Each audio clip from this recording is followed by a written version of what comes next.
Hi there! Kumusta po kayo? How are you? And thanks for tuning in to another edition of Paul de Guzman Presents Art.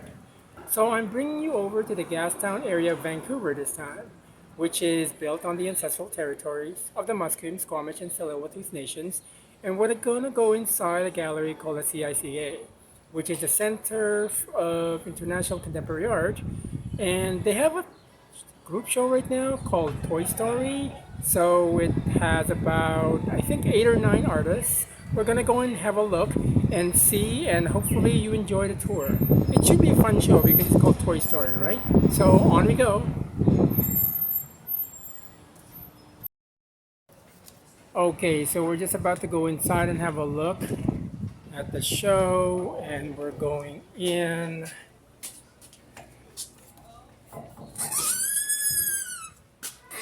Yeah, for some reason I don't know how to operate that stupid little door. So the show is called Toy Story.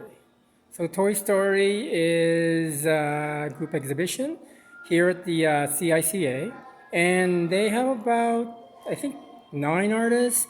There's actually 8 artists because one is a collaboration between a couple of artists.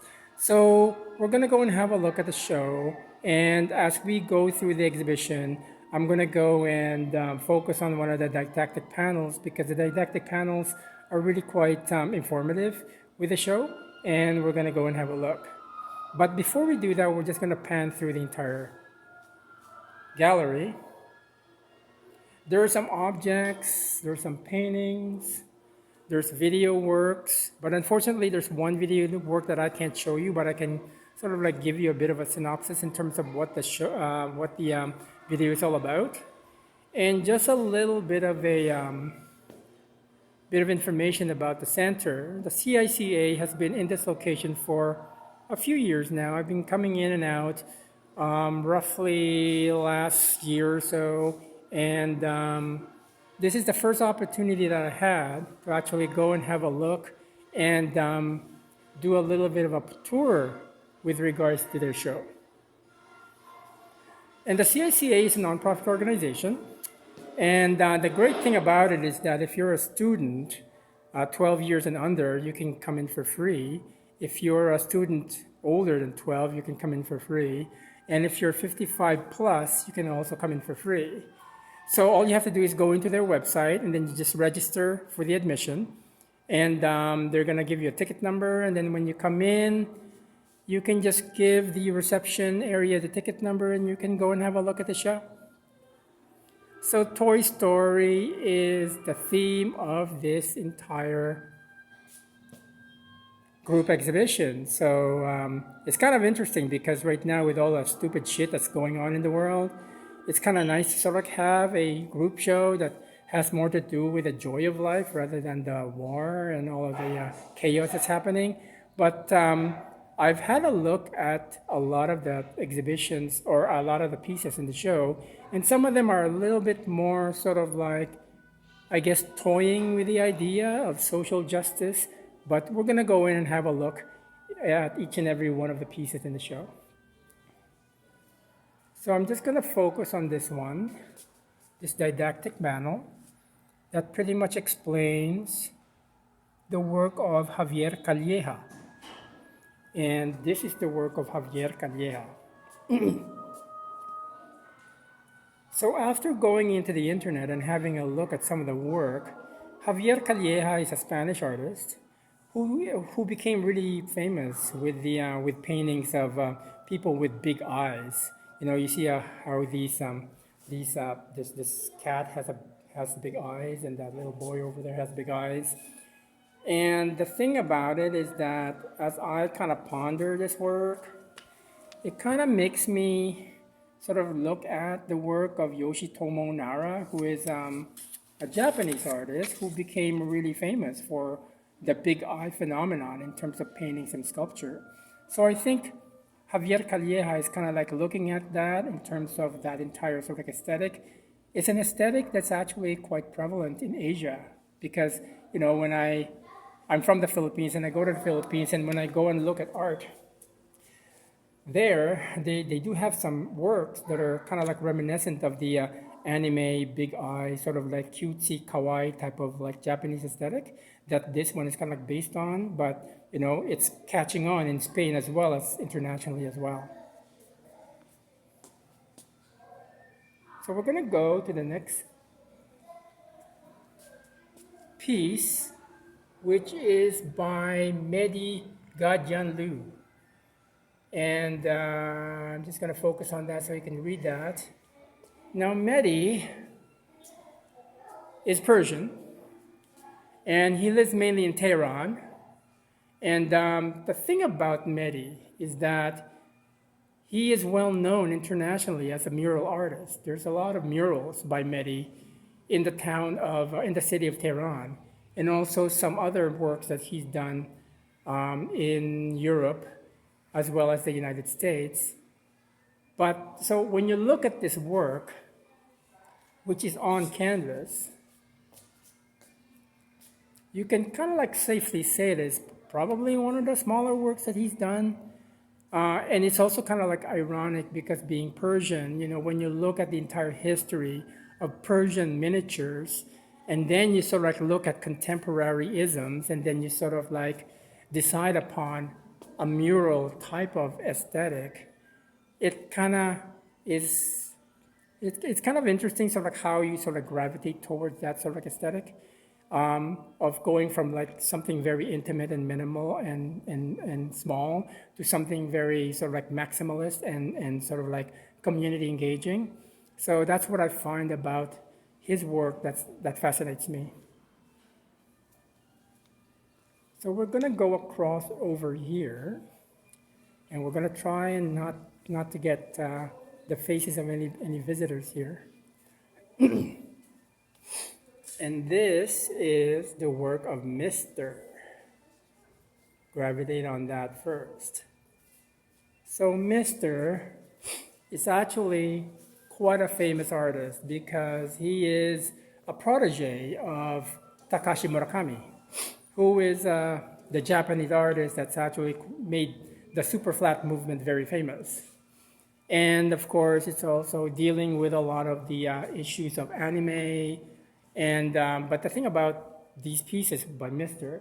is that they tend to sort of like look at the, I guess, a certain sort of like sinisterness about the cutesy kawaii movement, and it's kind of like almost like a reversal of what Takashi Murakami was kind of like looking at.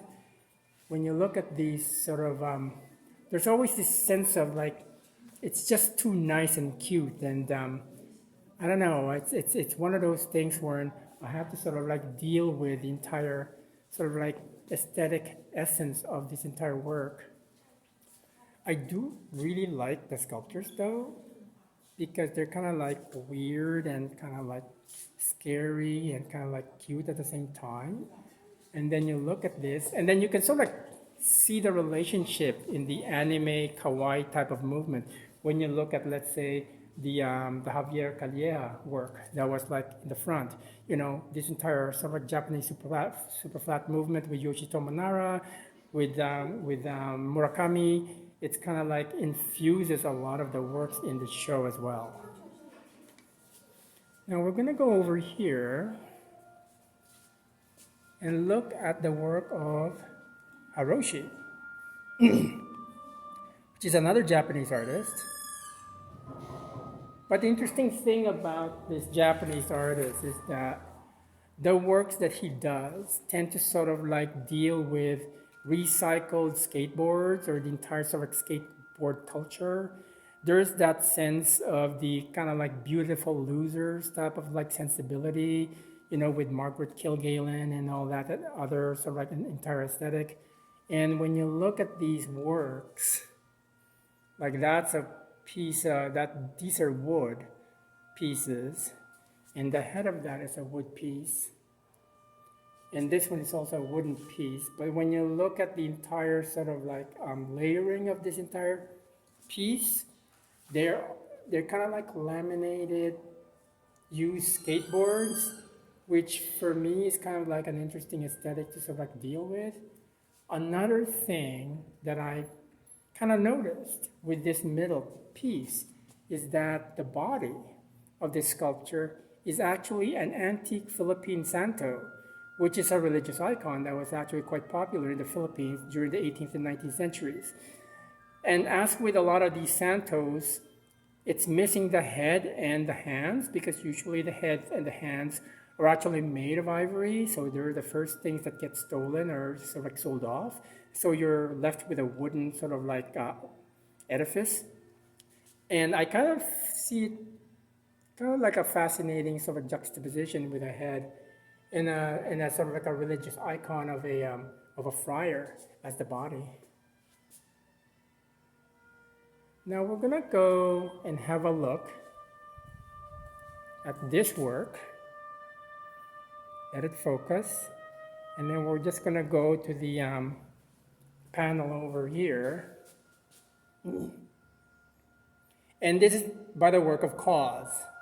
So KAWS is an American artist based in New Jersey. His name is Brian Connolly. And around the 90s, he became really quite famous for first of all, for his illustrations of these like dead doll people. The reason why there's a reason why there's crosses for eyes is because they're all dead. And when you look at this one too, you see how they're all crossed eyes because they're all dead. Now, the entire sensibility of this artist hasn't really evolved since the 90s. Like, this is kind of like his signature style. So I guess in a way, it's kind of like like he started off more as a designer, and then he made like screen prints and works on paper, and then he made sculptures, and then from those sculptures he made toys as objects, so objects as collectibles is kind of like what his market is. And so he's just been sort of like looking at that and sort of dealing with that entire sensibility. And the entire celebrity crowd, like Pharrell Williams, is a collector of his work. So there's this entire sort of like genre of art collectors out there who simply just like to sort of collect these object sculptures that a lot of artists tend to sort of make. Now, we're gonna go and do this. Unfortunately, we can't do a little bit of an excerpt on this work because this is a really fantastic work by Derek Fordjour and Nick Lehane. So, Derek Fordjour is an American whose parents were from Ghana, which is actually from West Africa. And the entire sort of like video of this is dealing with puppetry, but it has also an underlying sort of like theme of the slave trade, because the entire essence of the entire film, called Fly Away, is this black person in a coffin. And then the coffin is actually being sort of like carried over in a procession by 4 white people. And the person in the coffin is a black man. And of course, the puppeteer is a white person. And so when you sort of like imagine the white person dealing with the strings of the black puppet, it tends to sort of like deal with a bit of the essence of slavery and sort of like a social, a social caste system with regard to the color of your skin. So this is, there was a really interesting article that was written by Juxtapose magazine about this work. And it's a really great sort of like sense because it's also kind of like dealing with the Japanese bunraku tradition of puppetry, which is kind of like dealing with almost half-size sort of like puppets, and people who are actually doing the puppeteering become sort of like really engrossed in the entire movement of each puppet. So we're gonna go upstairs and have a look at a couple more pieces. And there is a second floor, by the way. So I'm just gonna go up the stairs.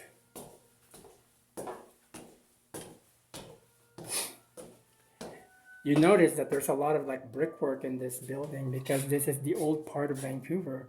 And a lot of the buildings in this old part of Vancouver in Gastown are made of brick.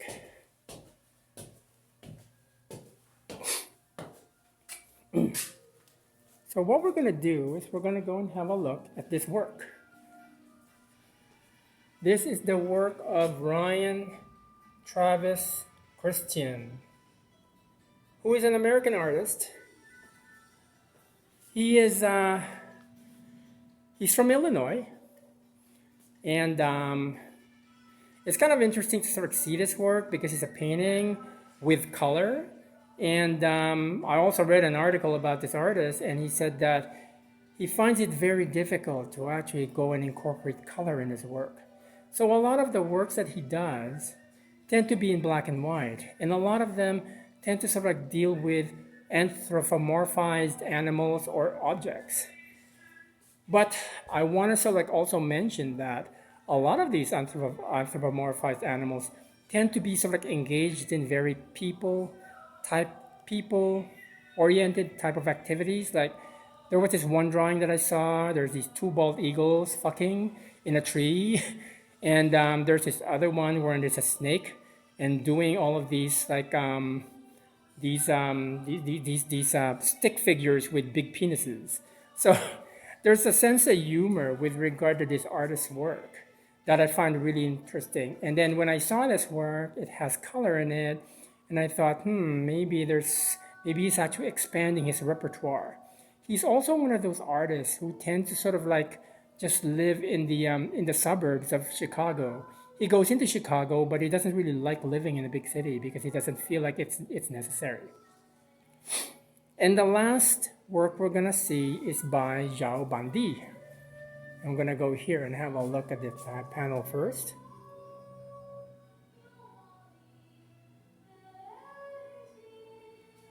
And so this work, by the way, that's just a seating arrangement with pandas. But this is Zhao Bandi's work. And you'll notice that he is actually running with the fake torch because this was produced for like the Beijing Olympics, and there's a panda on his neck. And this is kind of like his persona. He does everything with a panda. And it's kind of interesting to note that pandas are sort of like this symbol of China, which is actually when you see a panda in a zoo, the zoo doesn't really own the panda. The panda is actually property of the People's Republic of China. And so when you see a panda, that's kind of like a goodwill gesture of exchange between China and a country. And so the entire sort of like sense about Panda Olympics with Beijing tends to sort of like parody in this video. And the video is I think, I'm not sure how long the video is, but you can actually just sit down and sort of like have a look at it. There's this sense of like a touching sort of like a melody playing in the background. It's very sort of like nostalgic. And this guy travels to different parts of China carrying that torch and the panda. It's really quite entertaining. And when you look at the seats in front of it, they look like they're made of aluminum. They're actually very soft and comfortable. So we're going to end it on that, and we're going to go downstairs. And hopefully you enjoyed that tour of Toy Story here at CICA, which is the Center of International Contemporary Art here in Vancouver's Gastown, sorry. So I'm gonna have a lot of information about the gallery, the website, times that they're open, how to get your tickets, and in the description area. And I hope you enjoyed that. Please like this video if you enjoyed it. You can share it on your social media channels. Also, if you wouldn't mind considering subscribing to the channel, it's all free for you to enjoy. Thank you so much for your attention. Maraming salamat po sa inyong lahat. You have a great day, and I hope art informs your life. Goodbye.